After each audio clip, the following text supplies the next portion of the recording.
तो हम लोग ने लास्ट टाइम जब पढ़ा था, सो वो भरद्वाज ऋषि को मिलते हैं फॉरेस्ट में, और जैसे वाल्मीकि जी को मिलते हैं चित्रकूट के में बताया। और अभी हम लोग सुमंत्रा वापस आता है वहां पे उनको छोड़ के जंगल से, तो वहां पे पहुंचते हैं। So think we will be starting from chapter 60। So let me just skip to chapter 60.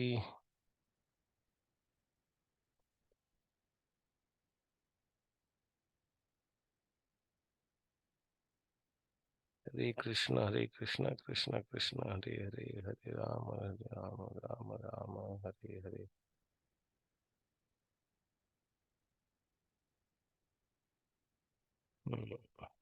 Ji. So तो वहां पे सुमंत्रा पहुंचता है, दशरथ महाराज के पास रहते हैं। दशरथ महाराज वहां पे अ, अम, रोते रहते हैं उनके रानियों के साथ। तो वो सिचुएशन माहौल का काफी काफी उदास रहता। हम लोग लास्ट टाइम देखा था, काफी डेजर्टेड लग रहा था पूरा अयोध्या, मतलब जान ही नहीं ऐसा लग रहा था अयोध्या में।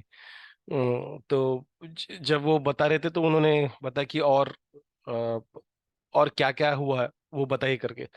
तो यहाँ पे वो सुमंत्रा वापस कंटिन्यू करते हैं, उनके आंखों में पूरा आंसू भरा रहता है। और आंखों में आंसू भरे हुए आंखों में आंसू रखे वो आगे जो हुआ था वो बताते हैं। तो वो बोल रहे हैं कि जो राम जी थे और लक्ष्मण थे, उन्होंने वो पेड़ का जो बार्क था, उनका जो छिलका ये था छिलका, उससे उन्होंने, और उनके बाल पूरा मेटेड, मतलब वो जैसे साधु का रहते हैं, जो साधु रहते हैं जंगल में, उनका कैसा रहता है वो मेटेड हेयर करके, वो गंगा क्रॉस करके प्रयाग की तरफ चले गए। तो जब राम जी को छोड़ के जब हम रिटर्न आ रहे थे, बोले कि सिर्फ मैं ही नहीं, मेरा घोड़ा भी था, वो रो रहा था। वो भी अपना जो टीयर्स कंट्रोल नहीं कर पाता, अपना आंसू कंट्रोल नहीं कर पाया था। तो वहां पे उन्होंने गुहा के साथ 3 दिन तक रुके, कि ये सोच के कि राम जी शायद रिटर्न आ जाएंगे, उन्हें बुलाएंगे कि बहुत तकलीफ हो रहा है, नहीं हो पा रहा है करके। लेकिन ऐसा हुआ नहीं, तो राम जी ने वापस बुलाया नहीं। तो वहां पे वो बता रहे कि कैसा हालत हुआ था, कि वहां पे जो पेड़ थे वो काफी सूख गए थे। और पानी जो था तालाब में, ऐसा मानो जैसे राम जी से दूर होके पूरे गर्म हो चुके थे। और जानवर थे, जो जंगली जानवर थे, जो हमेशा यहाँ वहाँ अपने शिकार के लिए भटकते रहते थे, उनमें भी मानो जैसे जान नहीं थी, और एक मोशनलेस हो गए थे, एक जगह पे पड़े रहते, वो कहीं घूमने रहे थे। तो पूरा जंगल में मानो एक सन्नाटा छा गया था। और जो कमल का जो तालाब रहता है यूजुअली कैसे एकदम शांत रहता है, आप लोगों ने फोटो देखा रहेगा, और उसमें से कमल का फूल आता है। तो कमल का तालाब भी ऐसे चंचल हो गया था काफी, उसमें ऐसा लग रहा था कि काफी हलचल हो गया, मतलब एकदम काम नहीं था, पीसफुल नहीं था। और जो बाहर आके उछलते थे मछलियां, वो भी समुद्र वो भी पानी के अंदर, तालाब के अंदर चुपचाप पड़ी रही थी। और पेड़ भी इतनी उदास हुए थे कि उनके फलों को, उनके फूलों को भी सुगंध नहीं आ रहा था। तो पूरा जो वहां पे जो सुंदर सुंदर जो बाग थे, वो भी पूरा सुनसान लग रहे, क्योंकि वहां पे कोई पंछी नहीं था। और वो ऐसा कहते हुए बताते कि जब मैं भी अयोध्या में आया था, तो अयोध्या में किसी ने मुझे वेलकम भी नहीं किया, किसी ने ग्रीट भी नहीं किया। सुमंत्रा मतलब वो काफी काफी जाने माने हस्ती थे, और मिनिस्टर्स में से थे, प्लस एकदम अजीज थे कि उनका चैरिटर भी थे। तो यूजुअली उनको राजा जैसा सम्मान मिलता था, लेकिन इस बार क्योंकि उन्होंने देखा कि राम जी को लेके आए, तो किसी ने उनको पूछा भी नहीं। तो ऐसा ऐसा हालत हुआ था। जो वहाँ के जो मेंशन थे, जो विलास टाइप थे, बंगलो थे वहां से। और सेवन वहां पे 7 स्टोरी, हम लोग लास्ट टाइम फर्स्ट चैप्टर में भी पढ़ा था, फर्स्ट बालकांड में फर्स्ट फ्यू चैप्टर्स में। 7 स्टोरी का बिल्डिंग, मतलब अभी वो स्काई स्क्रैपर नहीं थे, वो टाइम पे भी था। तो वहां से पैलेस से जो स्त्रियां थी, वो जब जाके देख रही थी राम जी को, उन्होंने देखा नहीं, तो वो और फूट फूट के रोने लगी। तो ये सारा चीज देख के सुमंत्रा कहते कि मानो उनको ऐसा लग रहा था, उनको समझ नहीं आ रहा था कि उनका जो दुश्मनों से जो गुस्सा रहता है, दुश्मनों से जो गुस्सा एक्सपेक्ट करते हैं, और दोस्तों के गुस्से में उनको अंतर दिखाई नहीं दे रहा था। यूजुअली दोस्तों का गुस्सा अलग रहता है, थोड़ा सा उनमें प्यार रहता है, नहीं दुश्मन का गुस्सा अलग रहता है। तो वो कह रहे थे कि वो उन दोनों में डिफरेंस पता नहीं चल रहा था, ऐसा लग रहा था दोनों सेम ही है करके, मतलब उनके दोस्त भी उनको दुश्मन जैसे उनको ट्रीट करने लगे थे। ऐसा ऐसा ऐसा मान ऐसा लग रहा था जैसे कि पूरा अयोध्या था वो कौशल्या जैसे लग रही थी, मतलब जिन्होंने अपना बेटा खो दिया था। तो ये सुनने के बाद राजा के आंख में और आंसू आए। वो तो कंटिन्यूसली रो ही रहे थे इतने दिनों से, जब से राम गए तब से रो ही रहे थे, मतलब अभी तो 3 दिन बता, मतलब 3-4 दिन तो हो ही गए। तो और वो और रो रहे थे, और उनका आवाज चोक हो गया था, और चोक होते हुए थे वो, तो उन्होंने बताया कि ये कैके के वजह से, कैके के जो मोटिव्स थे, जो उनका जो उद्देश्य था, कैके जो गलत उद्देश्य था उसके वजह से वो उद्देश्य को मैंने ऐसे ही मान लिया, मैंने किसी को कंसल्ट भी नहीं किया। यूजुअली राजा, मतलब राम जी के वक्त भी, कोरोनेशन के वक्त भी राजा ने क्या किया था, जब उनका राज्याभिषेक होने वाला था, उन्होंने सारे अपने मित्रों को और सारे जो मंत्री है उनको बुला के उन्होंने उनका कुछ एक्सपर्ट एडवाइस लिया था, डिस्कस किया था, और बाद में उन्होंने ओके कर दिया था। लेकिन इस वक्त वो ये उन्होंने ये किया नहीं है। सिर्फ वो एक स्त्री है, उसकी उनकी फेवरेट पत्नी है, प्रिय पत्नी है, इसलिए उन्होंने ये बिना किसी कंसल्टेशन के मित्र से या मंत्रियों से उन्होंने गलती किया करके, घाई घाई जल्दी में। तो उसका उन्हें अभी पश्चाताप हो रहा है। तो वो सुमंत्रा को कह रहे हैं कि अगर कभी मैंने तुम्हारे लिए कुछ अच्छा किया रहेगा तो उसके बदले में मुझे कुछ चाहिए, मुझे अभी के अभी राम जी के पास लेके जाओ करके। मुझे ऐसा ऐसा प्रतीक हो रहा है जैसे मेरा प्राण अभी मेरे शरीर से निकल रहा है।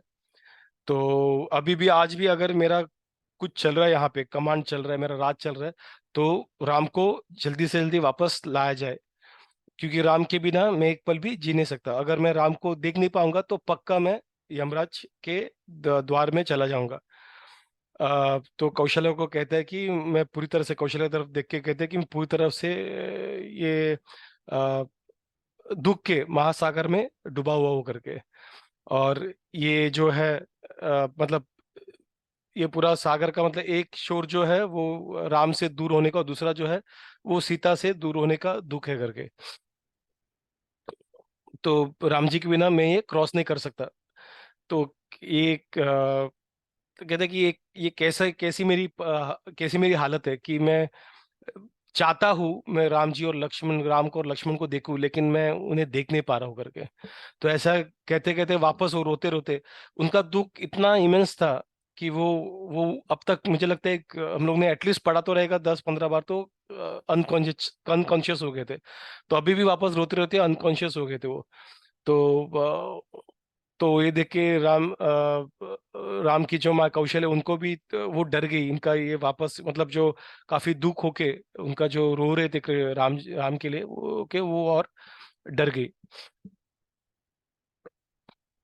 तो उसके बाद कौशल्या भी ये देख के उनको भी काफी बुरा लगा, वो भी काफी जोर जोर से रोने लगी। वो यूजुअली होता है ना, कोई एक असर होता है तो वो बाद में दूसरा भी वो नए वाइब्स में चला जाता है और बाद में रोना स्टार्ट कर देता है। तो वो जोर जोर से रोने लगी, कांपने लगी, नीचे जमीन पे रोल करने लगी रोते रोते। तो वो सुमंत्र को कहने लगी कि मुझे अभी के अभी राम लक्ष्मण सीता के पास जाना है, और मैं यहाँ एक पल भी जी नहीं सकती करके। जल्दी से जल्दी अपना चैरियट को उल्टा, मतलब लेके जाओ वापस, और मुझे डंडा का फॉरेस्ट जाना है। अगर मैं उनके पीछे दंड फॉरेस्ट जंगल में नहीं जा सकती, वन में नहीं जा सकती, तो मैं यम के पास चली जाऊंगी। तो सुमंत्र उनको थोड़ा सा समझाने का प्रयास करते हैं, तो बोलते कि अपने आंसुओं को त्याग दो करके, क्योंकि कुछ भी करो, राम जी अभी जंगल में रहने वाले, वो वापस आने वाले नहीं है। और तुम्हें डरने की कोई जरूरत नहीं है, क्योंकि लक्ष्मण जो है वो उनके पास है, और लक्ष्मण राम जी की अपने पूरे प्राणों से सेवा करेगा। और सीता जो है उनका मन भी पूरा लक्ष्मण में केंद्रित है। तो इसलिए वो ऐसे जंगल में भी बिना किसी डर के रह सकती, जैसे मानो अपना घर है। और ये भक्तों का भी ऐसा ही रहना चाहिए। सीता देवी पूरे कंफर्ट में थी, उनको वहां पे रहना उनके लिए काफी डिफिकल्ट है। लेकिन आगे क्या बोलते देखिए सुमंत, वो कहते हैं कि मैंने सीता देवी के चेहरे पे थोड़ा भी डिप्रेशन देखा नहीं, जैसे लग रहा था जैसे वो काफी कंफर्ट से बाहर निकल के जंगल में गए, ऐसा लग नहीं रहा था। तो क्योंकि उनका किसके लिए, क्योंकि उनका जो मन था पूरा राम जी पे फोकस था। तो जैसे हमारे जीवन में भी ऐसे हम लोग जंगल में रहते हैं, हम दुखालय शाश्वतम रहता है, तो हमेशा दुख रहता ही है। तो ये दुख से अगर पार करना है इस दुख को, हम अपने बल पे कुछ नहीं कर सकते। हमें लगता है हम कर सकते हैं, बट अनफॉर्चुनेटली हम सिचुएशन को काफी वर्स करते हैं। तो ये पॉसिबल नहीं है, हम नहीं कर सकते। मतलब छोटे मोटे चीज हमने कभी फिक्स किया रहेगा, हमें हमें वो ऐसा लगता है कि हम सब कुछ फिक्स कर पाएंगे, लेकिन ऐसा नहीं है। कोई भी ऐसा इंसान नहीं है जो अ, उनके उसके जिसके जीवन में दुख हो ही नहीं सकता है, वो उसका सॉल्यूशन ही नहीं है। लेकिन जब लेकिन वैष्णव भक्त क्या कहते हैं कि ऐसे इसमें सीता देवी जैसा फॉलो करना चाहिए। हमारा मन जो है कृष्णा पे, राम जी पे फोकस रहना चाहिए। और जब हम ऐसा करेंगे तो भले वहां पे दुख हो, लेकिन वो दुख जो है वो जो अग्नि रहेगा वो हमें ऐसा लगेगा शीतल कोई हवा हमारे चेहरे पे आ रहा है। तो ऐसा नहीं कि दुख आएगा नहीं, दुख हमेशा रहेगा। कभी कृष्णा ने बोला नहीं अर्जुन को कि तू मेरे शरण में आ जा, मैं तुम्हारे सारे दुख ले लूंगा। वो क्या बोलते हैं कि तुम मेरी शरण में आ जा और मैं तुम्हारे सारे पाप को विनाश कर दूंगा, नाश कर दूंगा। मैं दुख ले लूंगा, कहा कहीं पे कहा है, दुख तो झेलना ही है। उन्होंने खुद कहा कि अर्जुन को कि ये दुखालय अशाश्वतम है। वो खुद बता रहे हैं, ये दुखालय, यहाँ पे दुख ही मिलेगा, दूसरा कुछ मिलेगा नहीं करके। तो अगर कोई कहता है ऐसे कि हमारे पास आओ, हम तो आपके जीवन का सारा दुख विनाश नाश कर देंगे, ये करो तो आपका जीवन में दुख चला जाएगा, ऐसे कभी होता नहीं है। दुख आप आपके जो कर्म है उस कर्म के हिसाब से आपको भोगना ही है। पर प्रहलाद महाराज कहते हैं कि ना कहीं, ना थोड़ा ज्यादा ना थोड़ा कम, जितना आपको भोगना है वो भोगेंगे। कुछ लोग कुछ व्रत करते हैं, कुछ करते हैं, और वो व्रत की वजह से जो पुण्य मिलते हैं उसकी वजह से उनको कुछ बेनिफिट्स मिलते हैं। लेकिन उनको जो पाप आना, मतलब उनको जो पाप का जो भोगना है वो भोगना ही है। मे बी नेक्स्ट टाइम भोगेंगे, नेक्स्ट जन्म में भोगेंगे, लेकिन भोगना तो भोगना ही है। उसको ऐसा कैंसिल नहीं कर सकते। उसको एक ही चीज कैंसिल कर सकता है, वो है भगवान के शरण में जाने के बाद। तो वही शरण, वही कैंसिल कर सकता है। तो सीता देवी जैसे हमें भी अपना जो मन है राम जी के पैरों पे केंद्रित करके रखना चाहिए। ठीक है। तो तो सुमंत्र वही कह रहे कि सीता देवी जो है वो राम जी के राम देव पूरे केंद्रित रहते हैं उसके लिए। उसका लाइफ जो है पूरा राम जी के कंट्रोल में ही है, और राम जी के कंट्रोल में जब लाइफ भगवान के कंट्रोल में अपना लाइफ रहेगा तो उससे बढ़िया चीज कुछ हो ही नहीं सकता। और वो कह रही है अगर सीता देवी भी यहाँ पे होती तो अयोध्या भी राम जी के बिना उनके लिए जंगल ही होता था, जो वो सह नहीं पाती। लेकिन राम जी के साथ जंगल में रहना उनके लिए पैलेस में रहने जैसा है, महल में रहने जैसा है। तो क्योंकि ये सब कर रही है, वो राम जी के साथ है, राम जी पे फोकस्ड है, उसके वजह से उनको जो वहाँ पे स्corching जो हीट है, धूप है, उससे उनके जो ग्लो है, मतलब ग्लो इन द सेंस यहाँ पे ब्यूटी का बात नहीं हो रहा है, इट इज बेसिकली जैसे कि उनका फेस में जो प्लेजेंट है, उनका जो चेहरे पे जो प्लेजेंट एक लुक है वो इफेक्ट नहीं हुआ उसकी वजह से। और उनका ऑर्नामेंट्स साइड में रखे वो उनसे भी और सुंदर लग रही है। और राम जी के प्रोटेक्शन में होने के बाद उसे किसी चीज का डर नहीं है करके, तो आपको आपको उसके लिए रोने की जरूरत नहीं है। ना ही उनके लिए रोने की जरूरत, नहीं खुद के लिए रोने की जरूरत, नहीं राजा के लिए रोने की जरूरत है। और ये जो कहानी है राम जी की, जो ये लीला है, वो सारे दुनिया में प्रसिद्ध रहेगी करके, क्योंकि उन्होंने अपने पिताजी का जो वचन है वो उन्होंने पाला, खुद से ही पाला, और वो भी रोते रोते नहीं, उन्होंने पूरे एंथुसियाज्म से उन्होंने उसको पार किया। तो ऐसे ऐसे उन्होंने उनको समझाने का प्रयास किया, लेकिन कौशल्या देवी अपने आंसू को रोक नहीं पा रही थी, और राम राम राम करके चिल्लाते रोते जा रही थी। तो रोते रोते वापस वो मूड में आ जाती है कि वो दशरथ महाराज को कोसने को वापस स्टार्ट कर देती है। कि कभी आपने सोचा है कि कैसे आपके आपके दोनों पुत्र और सीता देवी जो काफी कंफर्ट में पैदा हुई है, बड़ी हुई है पले, तो वो कैसे टॉलरेट करेंगे। और यहाँ पे एक श्लोका है जो यहाँ पे हम लोगों ने पढ़ा है। मैं देखता हूँ, मैं श्लोका को पिक कर सकता हूँ क्या।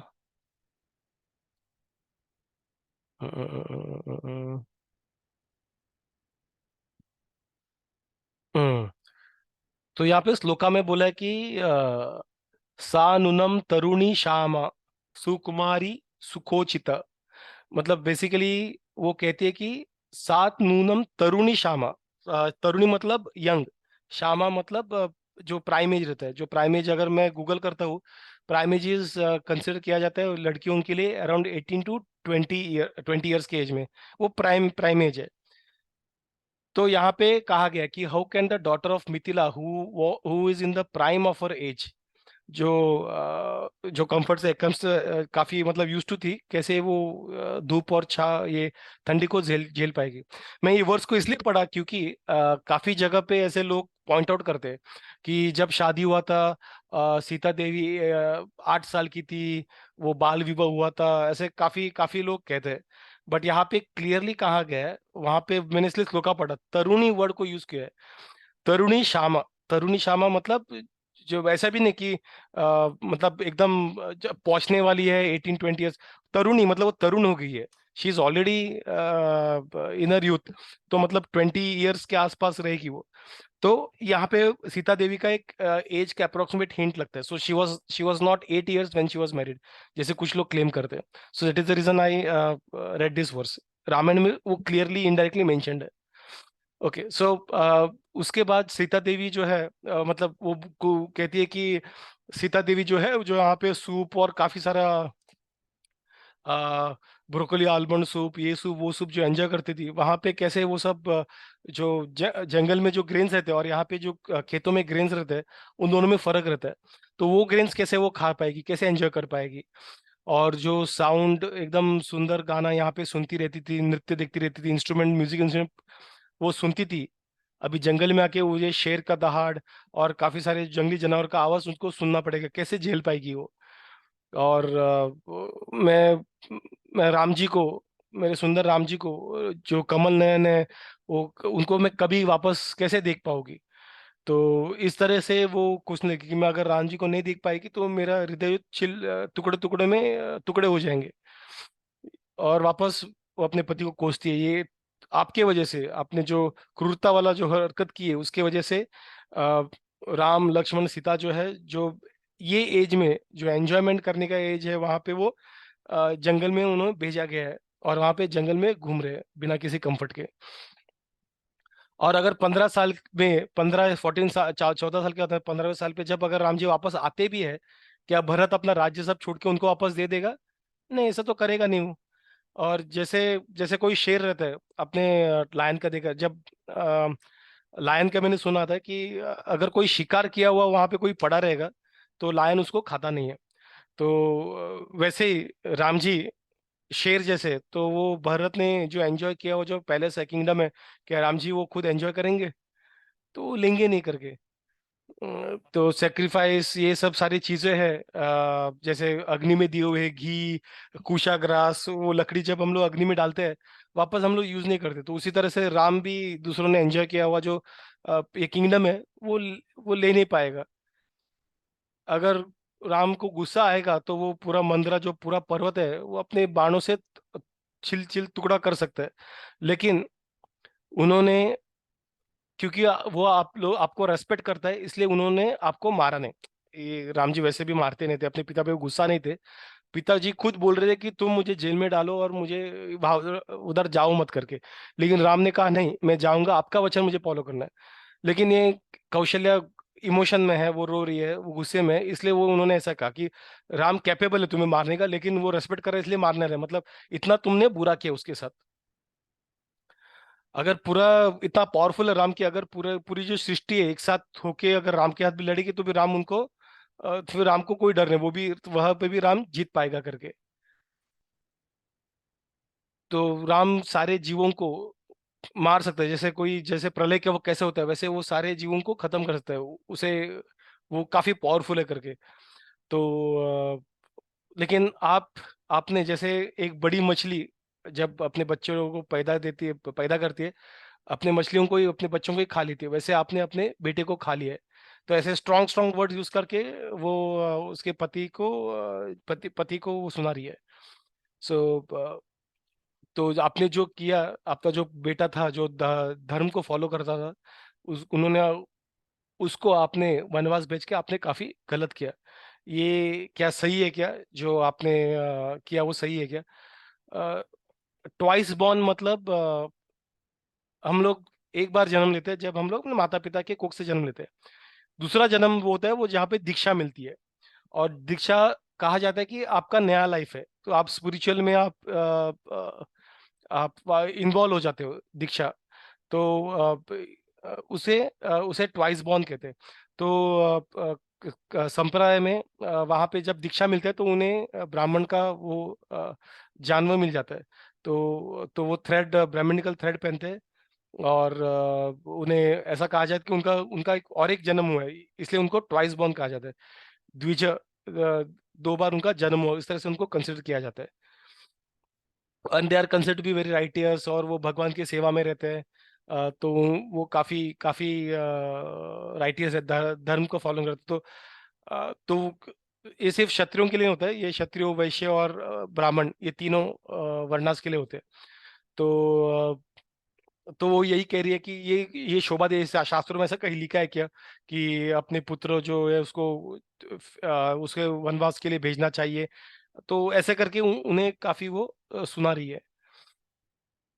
तो वो कह रहे कि अब एक स्त्री के लिए उनका पति जो है वो पहला रेफ्यूज रहता है, बाद में दूसरा जो उनका बेटा रहता है, और तीसरा उनके रिलेटिव्स रहते हैं, और उसके अलावा और कोई अल्टरनेटिव नहीं है करके। लेकिन आप तो मानो जैसे हो ही नहीं मेरे लिए करके, और राम जी तो चले गए, अभी मेरा कुछ है ही नहीं, मैं तो पूरी तरह से डिस्ट्रॉय कर दिया आपने मुझे। तो इसलिए इतना इतना शार्प वर्ड यूज करके वो रो रही है दशरथ महाराज को, दशरथ महाराज से गुस्सा प्रति करते हुए। तो आपने सिर्फ इस राज्य को नहीं, लेकिन इस राज्य के सारी प्रजा को भी आपने अपने नाश कर दिया है, आपने आपके साथ आपके मंत्रियों का भी नाश कर दिया है। और अगर कोई सुखी है ये पूरे इंसिडेंट से, वो है आपका पुत्र भरत और उसकी माँ कैकेयी। तो ऐसे करके वो उनको सुना रही है। तो ये सुनने के बाद राजा जो थे काफी और डिस्ट्रेस हो गए, और एकदम सुन से हो गए, वापस वापस वो काइंड ऑफ सब अनकॉन्शियस हो गए थे। और वो काफी डिस्ट्रेस हो गए थे।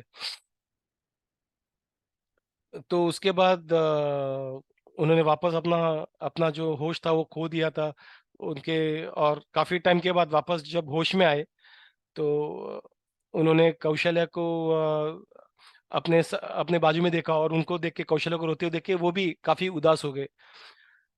तो ये जब रो रहे थे तब उन्हें याद आया कि उन्होंने काफी पहले कुछ गलत कार्य किया था, जहाँ पे उन्होंने साउंड, जो साउंड के डायरेक्शन में, साउंड को सुन के जो धनुष्य मारने का जो आर्ट था, उसके बेसिस पे उन्होंने एक पाप किया था, उनके हाथ से एक पाप हो गया था, वो उनको याद आया।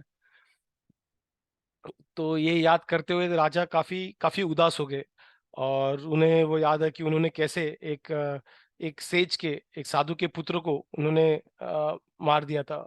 और अभी जो उन्होंने गलती किया है राम जी को भेज के, उन दोनों सोच के काफी रो रहे थे। और रोते रोते उनका आवाज पूरा चोक हो गया था। और ऐसे चोक आवाज में उन्होंने कौशल्या को कहा कि मैं तुम्हारे हाथ जोड़ता हूँ, प्लीज मेरे पे मर्सी खाओ।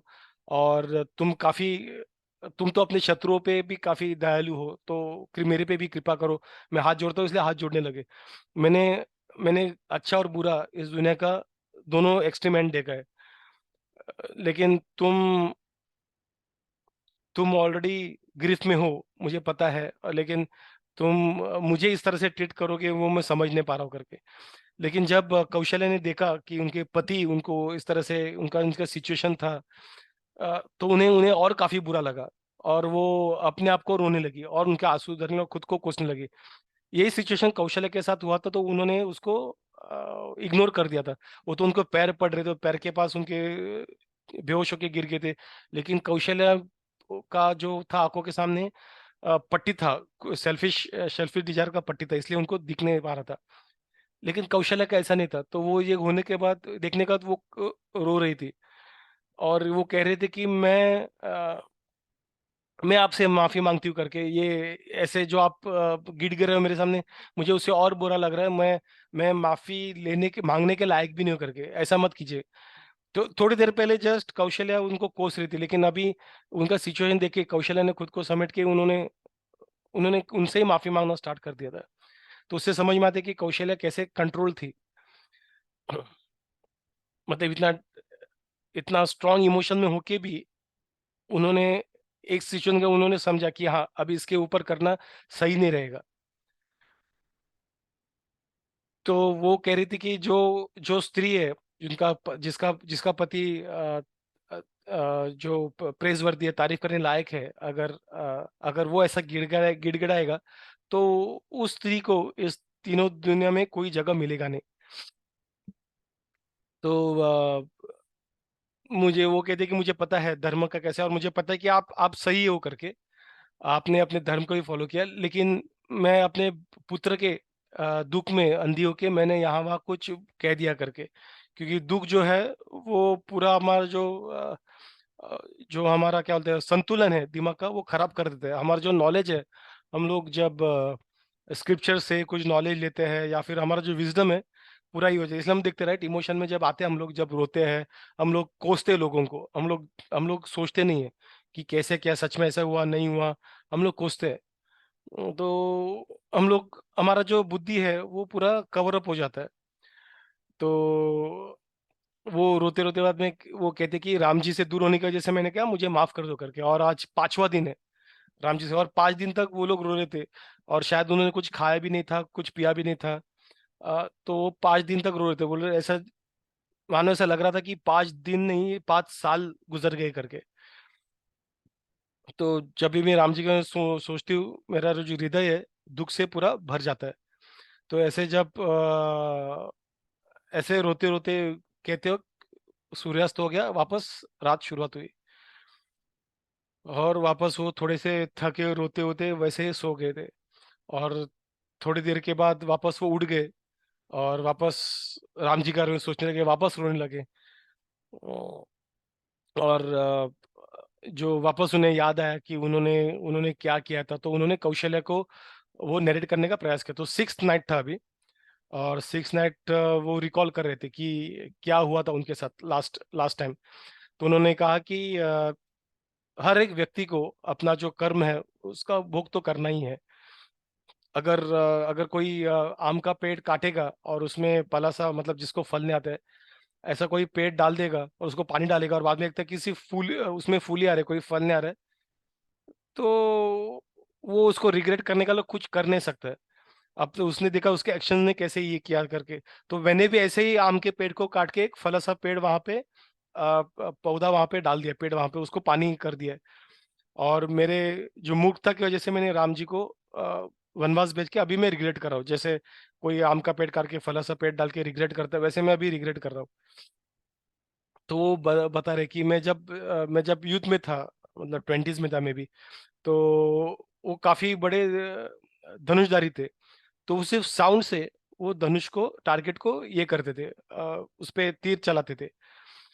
और लेकिन जैसे जो जिस लड़के को अगर कोई पॉइजन भी रखा उसको समझते नहीं पॉइजन है वो पी लेता है, उसी तरह से उनके ऊपर भी इस तरह से ये घटना उनके साथ घटी थी।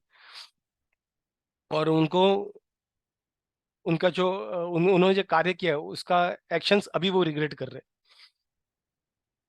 तो वो कह रहे थे कि तभी तभी हमारी शादी नहीं हुई थी, मैं तभी भी प्रिंस ही था, और काफी काफी अच्छा सीजन था, रेनी सीजन था। सारे जब मोर थे, जंगल जंगल में सारे पंछियों का आवाज आ रहा था, काफी महक काफी सुंदर थी, बादल वगैरह काफी अच्छे सुंदर छाए हुए थे। और ऐसे ऐसे माहौल में ऐसे मौसम में मुझे शिकार करने का मन हुआ, और मैं धनुष और बाण लेके मैं तीर लेके वहां पे चला गया अपने चेरेट पे, सरयू नदी के पास। और वहां पे जाने के बाद मैं एक झाड़ी में छुप गया, और मैं झाड़ी में छुप के मैं किसी एलिफेंट को या बफेलो को मारने का सोच रहा था, और या फिर कोई दूसरा कोई जंगली जानवर रहेगा जो पानी पीने के लिए तालाब के पास आ जाएगा। तो तालाब के पास शरयू नदी के पास बैठे हुए थे। तो वहां पे जब आ रहे थे उन्होंने ऐसे 2 जानवर को मार दिया, और सिर्फ आवाज आ रही थी और वो बाण तीर उस जगह छोड़ते थे और जानवर मर जाता था, इतने वो माहिर थे। बाद में ऐसा हुआ कि थोड़ा सा अंधेरा छा गया था और उनके रेंज के बाहर उनको दिख नहीं रहा था। तो उन्होंने वो साउंड देख के उनको जो जो पिक्चर रहता है लोटा जैसा रहता है उससे जब पानी भरते वो जो आवाज आता है, वो जंगल के माहौल में उसके वो हाथी की आवाज जैसा लगा। तो उन्होंने हाथी को मारने के सोच से उन्होंने तीर को लगाया अपने धनुष पे और उन्होंने उस तरफ फेंक दिया। और जैसे वो फेंक दिया, उन्होंने वहां पे कोई एक जंगल में रहने वाले किसी इंसान को वो तीर लगा और वो जोर से चिल्लाया और वो पानी में गिर गया। तो जैसे तीर उस व्यक्ति को लगा, वो व्यक्ति को पीड़ा पीड़ा में रोते हुए आवाज आ रही थी कि ऐसा ऐसे किसने मेरे ऐसे एक जो जंगल में रहने वाले जो व्यक्ति है, एसेटिक जो है, उसके ऊपर तीर कैसे छोड़ा करके। और मैं यहाँ पे सिर्फ पानी लेने के लिए आया था कि मुझे बिना वजह किसी ने वो तीर छोड़ा, किसने तीर से मारा, मैंने किसका बुरा किया है। मैंने हिंसा को छोड़ के, अहिंसा को अपने, मैं यहाँ पे जंगल में रुका हूँ एक साधु का जिंदगी जीते हुए। तो कोई ऐसा क्यों इच्छा करेगा मुझे किसी अस्त्र से मारने का प्रयास करेगा। तो ऐसा क्या किया मैंने, किसी के साथ क्या बुरा किया है करके वो रो रहे थे। और जिसने भी जो किया रहेगा उसने काफी सेंसलेस एक्ट किया, क्योंकि इसी की जब लॉजिक तो नहीं रहेगा तो उसको कोई मिस्चीवियस और सेंसलेस एक्ट रहेगा, उसको सिर्फ सेंस नहीं रहेगा। लेकिन मुझे मेरे खुद के जान की परवाह नहीं है, मैं उसके लिए नहीं रो रहा हूँ। मैं इसलिए रो रहा हूँ क्योंकि मेरे माता पिता का क्या होगा मेरे जाने के बाद, वो उस दुख से मैं रो रहा हूँ। उनको कौन सपोर्ट करेगा अभी जाने मेरे जाने के बाद। अभी इस एक इस तीर से सिर्फ मेरा ही नहीं, मेरे माता पिता का भी जान लिया गया है। तो वो मेरे मरने के बाद कैसे वो सरवाइव करेंगे। कौन है वो जिसने जिसने ऐसे मेरे साथ किया करके, तो दुस्साहस किया करके। तो जब ऐसे रोए थे तो अब क्योंकि दशरथ महाराज वो छोटे थे, वो थोड़े उत्साह में आके उन्होंने ऐसा किया था, वो प्रैक्टिस कर रहे थे। बट वो राइटियस भी थे, धर्म के, उन्होंने वहां से भागे नहीं, वो वहां पे चले गए। वो आवाज सुन के वहां पे उनके तरफ डरे हुए थे, काफी डरे हुए थे, थर कांप रहे थे। और वहां पे उनकी तरफ चले गए वो। और वहां पे उन्होंने देखा कि शरयू नदी के पास वहां पे एक साधु वहां पे पड़ा हुआ है और उसको तीर लगा हुआ है। तो जो वाटर पिचर था, मतलब लोटा था, वो कहीं दूर पड़ा था और उनके शरीर पे पूरा ब्लड था और डस्ट था, जैसे वो जमीन पे गिर गए थे। तो देख के थोड़े डर गए वो। और जब उस व्यक्ति ने उनको देखा, दशरथ महाराज को, ये उन्होंने बोला कि ये आपने क्यों किया, ऐसे क्रूरता वाली कार्य क्यों किया, मैं तो सिर्फ जंगल में रहने वाला व्यक्ति हूँ करके। तो ऐसा क्या किया मैंने आपके साथ, आपने मुझे क्यों मारा। और वो वाइटल पार्ट, मतलब जैसे हार्ट हो गया, ब्रेन हो गया, वो वाइटल पार्ट, मतलब उसको लगा तो इंसान को बचने का चांस नहीं है। हाथ पैर पे लगाने था तीर। तो आपने सिर्फ मुझे नहीं, मेरे माता पिता को, जो बूढ़े हैं, बुजुर्ग है, और वो अंधे भी है, उन दोनों को, उन हम तीनों को मार दिया। तो वो दोनों कैसे, उनके लिए मैं पानी लाने गया था, वो थर्स्ट वो प्यासे रहेंगे और वो मेरे लिए ज्यादा वेट नहीं कर पाएंगे और शायद उसके बाद प्यास से मर भी जाएंगे। और मेरे पिता को पता भी नहीं मैं वहां पे पड़ा हूँ, तो जिनको चलने की ताकत भी नहीं है, उनको कैसे पता चलेगी ये सारी चीजें। तो कहते कि दशरथ महाराज अभी तुरंत जाके मेरे पिताजी को इसके बारे में बताओ। एटलीस्ट तो मतलब गुस्से में आके वो कहीं आपको जला ना दे, लेकिन आपको जाना पड़ेगा करके। और ये जो रास्ता है वो मेरे पिताजी के कुटीर के पास जाते हैं, उनके पिताजी साधु रहते हैं, कुटीर के पास जाते हैं। और उनके क्षमा के लिए उनसे माफी मांगो करके। और तो अगर ऐसा करोगे मे भी वो गुस्सा नहीं करेंगे, आपको माफ कर देंगे। और मेरे शरीर से जो तीर है उसे प्लीज निकाल दो करके। अभी दशरथ महाराज वापस थोड़े विडम्बर सिचुएशन में पहुंच गए कि यार तीर निकालू कि नहीं निकालू, क्योंकि अगर नहीं निकालेंगे तो उन्हें दर्द होते रहेगा। अगर निकालेंगे तो जब, अगर आपने देखा रहेगा कि अगर ऐसा कुछ अंदर गया हुआ फटक से निकालते हैं तो क्या होता है, अंदर काफी और कट्स होते हैं बॉडी में और ब्लड आना स्टार्ट हो जाता है। तो इसलिए ऐसा कुछ अंदर शरीर में अगर घुसता है तो मेडिकल असिस्टेंस की काफी जरूरत है। हम लोग खुद निकालने का प्रयास करेंगे एकदम डीप कुछ रहेगा तो और हम लोग डैमेज करेंगे और ब्लड लॉस भी काफी हो जाता है। तो उससे इंसान मर सकता है। तो वो थोड़ा कंफ्यूज में कि निकालू कि नहीं निकालू। तो ये जब उनका कंफ्यूजन देखने के बाद उस व्यक्ति ने बोला कि डरो नहीं, मैं अभी शांत हूँ, मैं अपने पेन को बेयर कर सकता हूँ। कि अपना जो डर है वो निकाल दो, कि तूने किसी ब्राह्मण को मारा, क्योंकि मैं ब्राह्मण नहीं हूँ, मैं तो एक क्योंकि उन्होंने देखा है दशरथ महाराज है, उनको भी लगा ये दशरथ महाराज, उनको पता है वो धर्म का फॉलो करते हैं, वो जानबूझ के नहीं किया रहेगा। तो उन्होंने बोला कि डरो नहीं, ऐसे ऐसे कुछ नहीं, मैं मतलब मैं किसी ब्राह्मण को मारा करके आपको डरने की जरूरत नहीं है। मेरी माँ शूद्र थी और पिता वैश्य थे, तो आपको डरने की जरूरत नहीं, करके उनको समझा रहे थे। तो तो वैसे करते बात वो काफी डरे हुए थे, उनको मतलब उनका उनका जो आवाज था काफी दुख से वो काफी चोक हो गया था। और दशरथ महाराज ने कैसे करके वो धनुष उनके शरीर से निकाल दिया। और और जब निकाला तब उन्होंने ऊपर देख के दशरथ महाराज की तरफ देखा और अपने प्राण को त्याग दिए। और ये देख के दशरथ महाराज डर के मारे और कांपने लगे। तो वो कौशल्य को कहते हैं कि ऐसा देखने के बाद, कि अपने दुख से रोते हुए और बाद में प्राण त्यागते हुए देखने के बाद मैं काफी हिल चुका था, मुझे कुछ समझ नहीं रहा था। तो उन्हें काफी बुरा लगा था कि उन्होंने किसी गलत तरीके से किसी की मृत्यु हुई थी उनके हाथों से। तो उनको पश्चाताप तो करना ही है। तो उन्होंने ये पश्चाताप के लिए उन्होंने बाद में बोला, उन्होंने वो मटके में पानी भरा, क्लीन पानी भरा, और वो जो रास्ता बता वो रास्ते से कुटी की तरफ चले गए, चल पड़े। तो वहां पे उन्होंने देखा कि उनके जो पतले दुबले पतले बुजुर्ग और अंधे माता पिता थे। तो उनके पास कोई सपोर्ट नहीं था, जैसे जैसे बिना जिसके जिस पंछी के पंख काटे जाते हैं, तो कैसे वो किसी सपोर्ट के बनाए थे, वैसे उनकी हालत हो गई थी। तो वहां पे ऐसे बैठे थे दोनों, वेट कर रहे थे अपने हमारा बच्चा कब आएगा करके। और उनकी उसका वो काफी चिंतित लग रहे थे, काफी समय हुआ अब तक आए नहीं करके। और वहां पे दशरथ महाराज पहुंच गए। और उधर पहुंचने के बाद उनकी स्थिति देखे, और उनका जो हृदय में जो दुख था और बढ़ गया। तो उनके दशरथ महाराज कौशल्य के मेरे मेरे जो फुटस्टेप्स का आवाज सुनते, उस उस सेज ने साधु ने कहा कि अरे बेटा, क्या हुआ, इतना इतना लेट क्यों हुआ, जल्दी मुझे पानी दो, मुझे पानी चाहिए करके। और जो भी वजह था, लेकिन इतना समय तुम्हें पानी में खेलने की जरूरत नहीं थी, तुम्हें जल्दी आना चाहिए था, क्योंकि तुम्हारी माता काफी काफी एंग्शियस थी, काफी चिंतित थी। अगर अगर मैंने और या फिर तुम्हारी माँ ने अगर कुछ ऐसा कुछ किया रहेगा जिससे तुम्हें बुरा लगा, तो हृदय से मत लो, तुम एक साधु, तुम्हें ऐसी चीजें हृदय से रखना नहीं चाहिए करके। और हम बेसहारा के तुम सहारा हो, हम अंधों का तुम आँख हो, तो तुम हमारे हमारे प्राण हो, तुम बात क्यों नहीं करते, कुछ बात तो करो।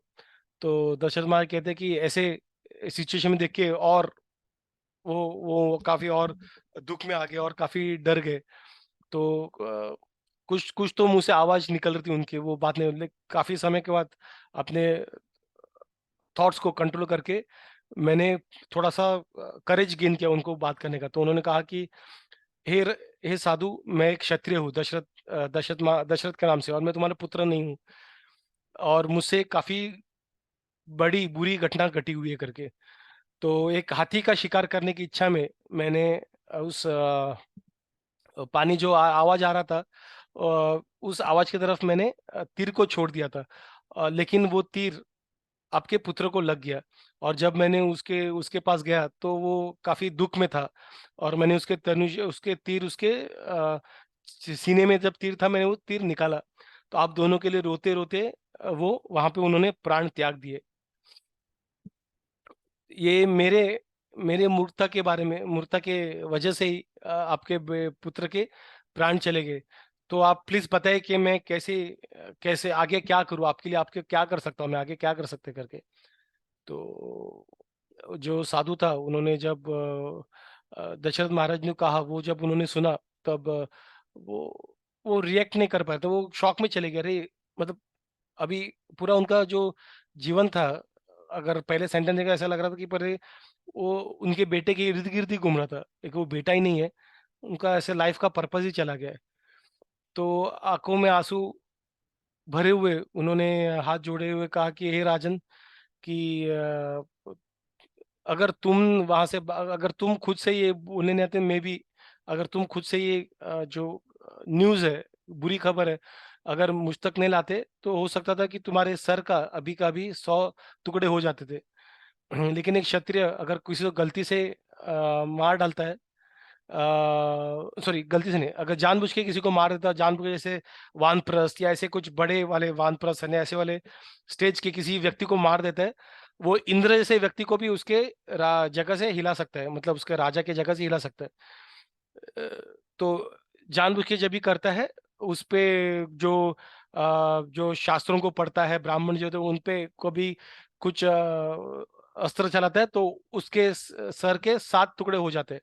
लेकिन क्योंकि तुमने ये जानबूझ के नहीं किया, इसलिए तुम जिंदा हो।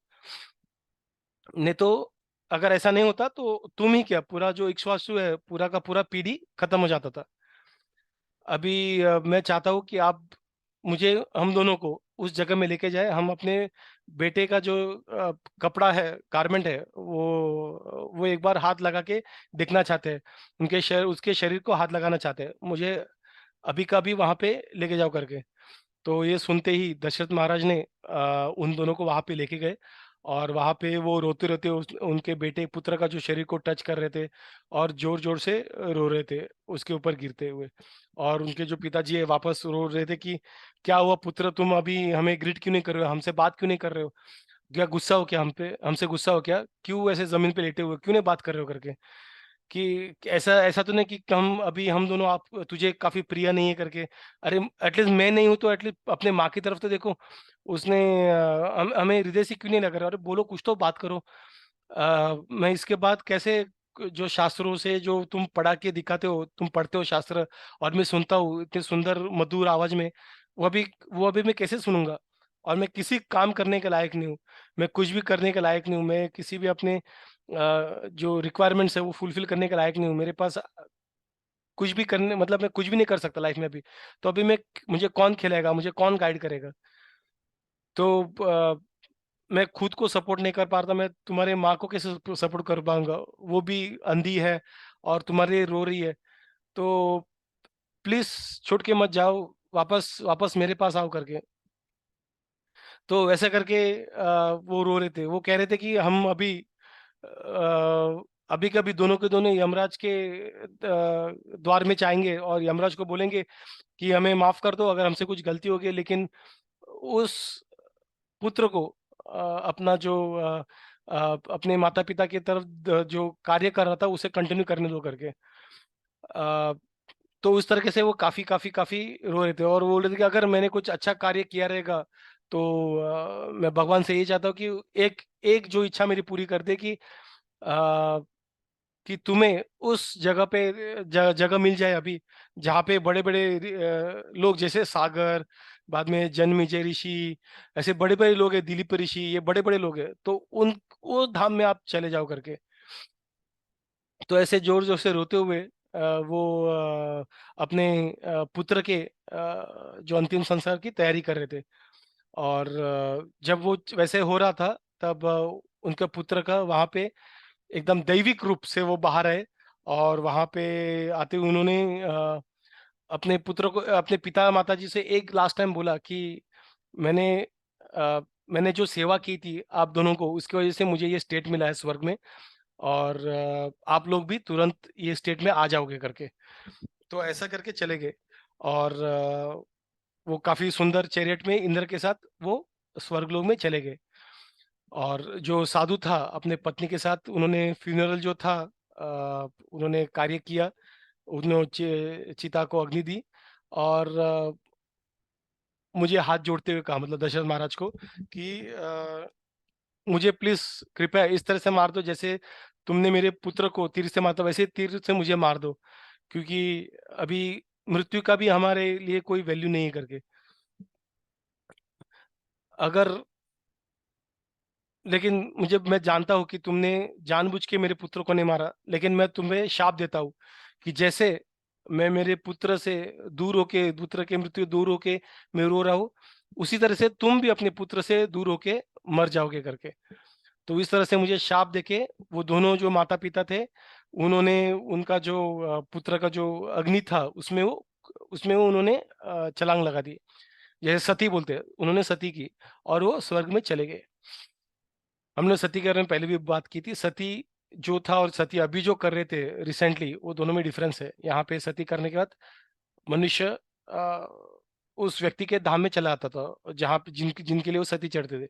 इसलिए पत्नी अपने पति के इसमें चढ़ते थे। कुछ माता पिता ने किया था, जैसे कृष्ण जब कहते, माता पिता भी उन्होंने प्राण त्याग दिए थे। तो उस तरीके से सती का अलग कंसेप्ट है, हम लोगों ने पहले भी डिस्कस किया था, अभी उस पर ज्यादा डिस्कशन ना करेंगे। तो उस तरह से उन्होंने अपने प्राण त्याग दिए, उनके माता पिता ने। और और ऐसे इस तरह से मैंने जो पाप किया था उसके वजह से ये अभी मुझे ही वापस हिट कर दिया करके, उसे वापस मुझे अभी उसके वजह से परेशानी हो रही करके। और ऐसा लग रहा है जहाँ मानो जैसे आज मैं अपने प्राण त्यागने वाला हूँ करके। और बाद में उनको सब धुंधला धुंधला दिखने लगा, तो उन्होंने कौशल्या को बोला, "अरे कौशल्या, मैं तुम्हें अपने आंखों से देख नहीं पा रहा हूँ, मैं तुम्हें टच नहीं कर पा रहा हूँ। तो मैंने मैंने जो किया है राम के साथ, वो हिसाब से तो मेरे साथ जो हुआ है, वो सही सही है, वो मेरे साथ कुछ गलत नहीं हुआ है करके। कि ऐसे दृष्टि रखने वाला व्यक्ति, क्लियर दृष्टि रखने वाला व्यक्ति कैसे अपने पुत्र को छोड़ सकता है, भले वो बुरा भी हो। और ये तो राम जी के बारे में बात कर रहे हैं हम लोग।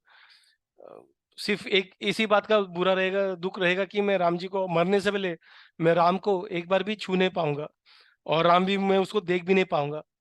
तो अभी यम के द्वार जाने के बाद कोई अपने वापस रिलेटिव्स को देख नहीं सकता, तो मैं तो कभी राम को देख नहीं पाऊंगा। वो उसी चीज का मुझे दुख है करके। और ऐसे ऐसे करके वो रोने लगे। और वो रोते रोते वो कह रहे थे कि वो व्यक्ति जो राम जी को देख पा रहे हैं वो कितने खुश नसीब है करके। और जो मेरा मेरा जो हृदय है और दुख में भीतर जाते जा रहा है। मैं आजू बाजू कुछ चीजों को समझ नहीं कर पा रहा हूँ। मेरा टेस्ट स्मेल जो है, वो साउंड, वो सारा डल होते जा रहा है। ये डेथ के वक्त का जो साइंस है वो दशरथ महाराज एक्सप्रेस कर रहे हैं। और वो लास्ट लास्ट में रो रही थी कि हे राम, तुम कहाँ चले गए, अपने पिताजी को छोड़ के कहाँ चले गए। हे कौशल्या, हे सुमित्रा, अ, हे कैकेयी जो मेरी शत्रु जैसी है, जिसने मेरा विनाश किया है, मैं भी मरने जा रहा हूँ करके। तो ऐसे रोते रोते राम के वहां पे सब रानियों के बीच में रोते रोते उन्होंने अपने प्राण त्याग दिए। और काफी काफी दुख में थे वो, प्राण त्यागते वक्त रो रहे थे, उनका गला वो कांप रहे थे। और ऐसे होते उनके दिमाग में एक ही सवाल था कि वो राम को देख नहीं पाए जाते जाते वक्त। सिर्फ राम राम राम करते हुए उन्होंने अपने प्राण त्याग दिए। और हमें भी भगवान का नाम लेते हुए ही प्राण त्यागना है। अगर हम दूसरा कुछ सोचते प्राण त्यागेंगे, हम भौतिक संसार में फंसे रहेंगे। लेकिन हम भगवान के बारे में जब सोचेंगे, तभी भगवान के धाम जा पाएंगे। सिर्फ लोगों का भला करने से हमें हमें स्वर्ग प्राप्ति होती है, लेकिन भगवान का धाम प्राप्त नहीं होता। लोग कहते हैं ना, इसने काफी अच्छे काम कर्म किए, ये भगवान के धाम चला जाएगा। वो कहने के लिए अच्छा रहता है, लेकिन टेक्निकली ऐसे भगवान के धाम बाय रूल बुक, बाय शास्त्र ऐसा कोई जा नहीं सकता है। वो स्वर्ग में जाएगा, स्वर्ग में उसने जो अच्छे कार्य किए उसके उसको भोग नहीं मिलेगा। लेकिन भगवान के धाम जाना है तो भगवान की भक्ति ही जरूरी है। और भगवान शरीर छोड़ते वक्त हम लोग को भगवान का, जब भगवान के बारे में हम स्मरण करते हैं, तब भगवान का भगवान के धाम में जाते हैं। वो एक्चुअल टेक्स्ट है, एक्चुअल एग्जाम वही है। लेकिन ऐसा नहीं कि आप हम लोग पूरा लाइफ एंजॉय करेंगे और मरते समय हम भगवान का नाम स्मरण नहीं कर पाएंगे। क्योंकि हमारी जो इच्छा है उस वक्त और इंटेंस हो जाती है। और हम उस चीज करें जिसके पीछे हम भाग रहे थे इतने सारे पूरा लाइफ, हम उसी चीज के बारे में ही सोचते हैं। हम अगर पैसे का, तो पैसे का सोचेंगे कि अरे इतना पैसा वेस्ट हो गया, फिर आगे कैसे, फैमिली का सोचते हो फैमिली कैसे मैनेज कर पाऊंगा, उनका क्या होगा मेरे बिना। तो हम उसी चीज के बारे में सोचते हैं, भगवान के बारे में कुछ भी सोचते नहीं। जैसे हम लोग का कुछ घाव हुआ, हम कितने बार भगवान के बारे में सोचते हैं। और मृत्यु के समय ऐसा कहा जाता है शास्त्रों में कि 60,000 बिच्छू काटे वैसे दर्द होता है जब हम लोग शरीर से बाहर निकलते वक्त। तो उस वक्त हम लोग भगवान को क्या याद रखेंगे। तो वो याद रखने के लिए उस वक्त याद, अभी से हमें प्रैक्टिस करना काफी जरूरी है। इसलिए भगवान का स्मरण करना जरूरी है, पूरा मेडिटेशन के साथ करना जरूरी है। भगवान का स्मरण सही तो मतलब हम लोग जो मंत्र उच्चार कर रहे हैं वही मंत्र हमें सुनना है, ये सही तरीका है। प्रभुपादा कहते हैं कि वो सही तरीका है चैंटिंग करने का। वो करना है, शास्त्रों को पढ़ना है, भक्तों की संग में रहना है। कभी कुछ कोई भक्तों का जो कोई भक्त आता है, शुद्ध भक्त आता है, उनका उनके दर्शन लेना है, उनकी सेवा करना है। हम सब जब ये सब करेंगे, जो भी करेंगे भगवान के लिए करेंगे, वो मूड से जब हम कार्य करेंगे, तब जाके हम मृत्यु के समय में भगवान का नाम का स्मरण कर पाएंगे। और भगवान कहते हैं कि ऐसे कोई भक्त है अगर नाम स्मरण नहीं कर पाए, मतलब उनका हेल्थ काफी डिटेर है, कुछ नहीं है, उनका जबान चला गया या फिर वो कोमा में चले गए, उधर से मृत्यु प्राप्त हुआ, अगर ऐसा कोई सिचुएशन है, अगर वो भक्त है, तो भगवान कहते हैं कि उनका मैं ख्याल रखूंगा, मतलब उनको कुछ भी हो मैं भगवान धाम लेके जाऊंगा करके। श्री रामचंद्र की जय, शिला प्रभुपाद की जय, निताय गौर प्रेमानंदे, हरि हरि बोल।